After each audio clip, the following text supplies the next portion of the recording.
Kevin Durant is the latest sports star to disassociate himself from Donald Trump. The NBA Finals MVP said he will not join his teammates should the Golden State Warriors visit the White House to celebrate the championship win earlier this year. "Nah, I won't do that," Durant told ESPN. "I don't respect who's in office right now." On Tuesday, the NBA's biggest star, LeBron James, took a swipe at Trump, describing him as a so-called president who has made hate fashionable. This week Trump has been sharply condemned for defending some of the far-right marchers involved in the recent violence in Charlottesville, saying not all of those people were neo-Nazis, not all of those people were white supremacists. On Saturday, a woman was killed after a car was deliberately driven into a crowd of anti-fascist protesters in Charlottesville.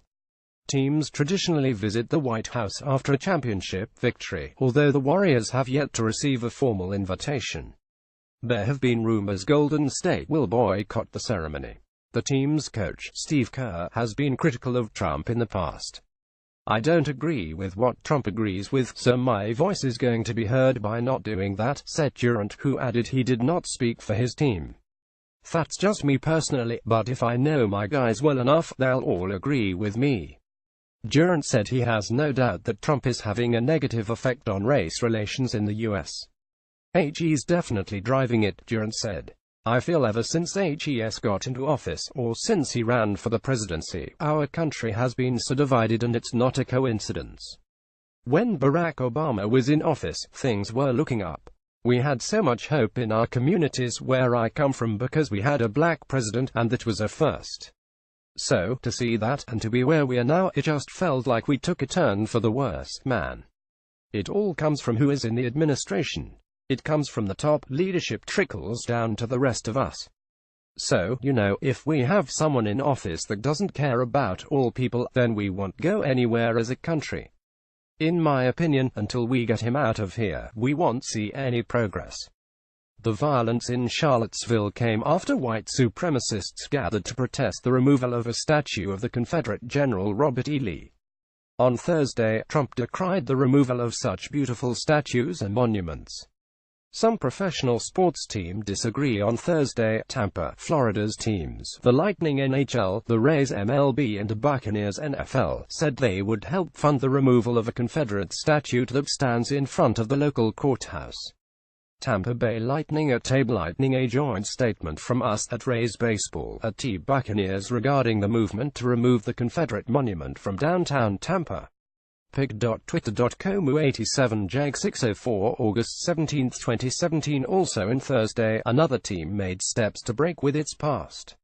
The Boston Red Sox principal owner, John Henry, said the team would lead efforts to rename Yawkey Way, on which Fenway Park stands.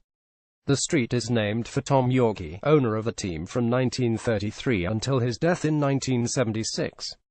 During his tenure, Yawkey earned a reputation for being one of the most racist figures in baseball. His beliefs were the main reason why the Red Sox were the last of the pre-expansion MLB clubs to accept black players. They did not have an African-American player until calling up Pumpsie Green in 1959, 12 years after Jackie Robinson broke Major League Baseball's color line. The Red Sox don't control the naming or renaming of streets, Henry told the Boston Herald in an email.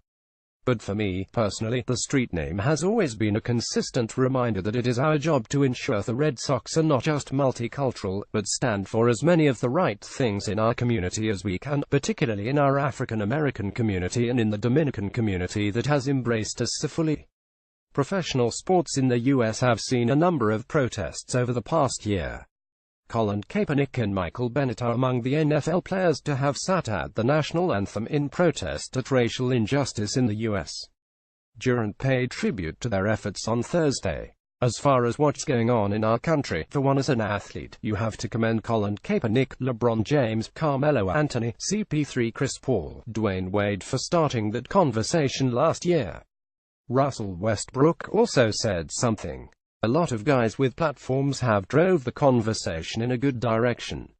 And what's going on in Charlottesville, that was unfathomable.